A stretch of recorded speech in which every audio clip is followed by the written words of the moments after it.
Today, I will tell you where all the people from the city of Skibidi toilet really disappeared.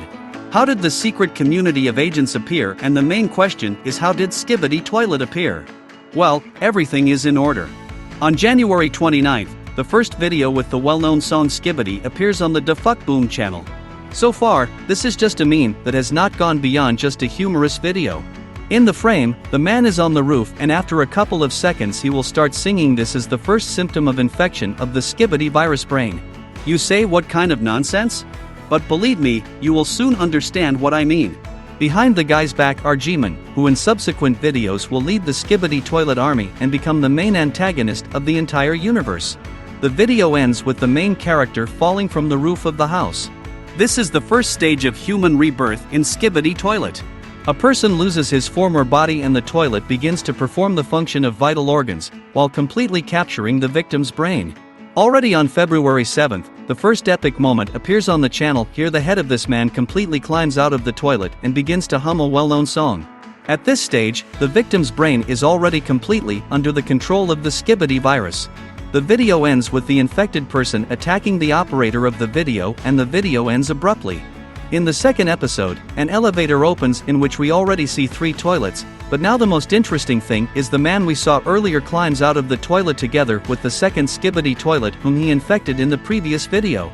That is, the theory that the Skibidi virus is transmitted from the carrier to the victim is confirmed. But even in this episode, the girl we saw in the first episode of Skibidi appears. The virus begins to spread. The third episode already shows the concern of the world community about the Skibidi virus. Infected Skibidi toilets are already in full swing in large cities.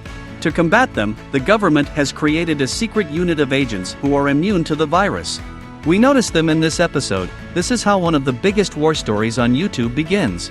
We can say with confidence that agents are created to protect people from Skibidi toilets. The virus easily infects all the people around.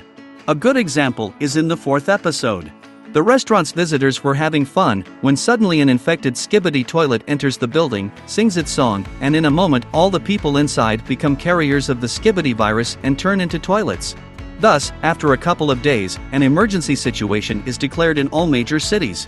The government is raising the entire army to fight Skibidi toilets, but it is unlikely that tanks can somehow harm the giants. Therefore, all hope is only on the agents. After a large number of releases, we see that there are practically no people left. In the last 2 episodes, we saw a man for whom agents are fighting so fiercely, and perhaps he is one of the last survivors. But let's go back to the 7th episode. There we observe that the only way to deal with toilets is to flush them. But here we see something interesting. This is G-Man who appeared in the first episodes. I think that he was the main initiator of the development of the Skibidi virus, and its appearance in the first series looks like surveillance of infected. Perhaps he did not create the virus, but did it with the help of the Skibidi scientists' laboratory, but somehow in the 7th episode he himself transferred his body to the toilet and became one of the Skibidi toilet. Whether it was his conscious decision or it happened by mistake, it is impossible to say for sure. What do you think? Write your own version in the comments.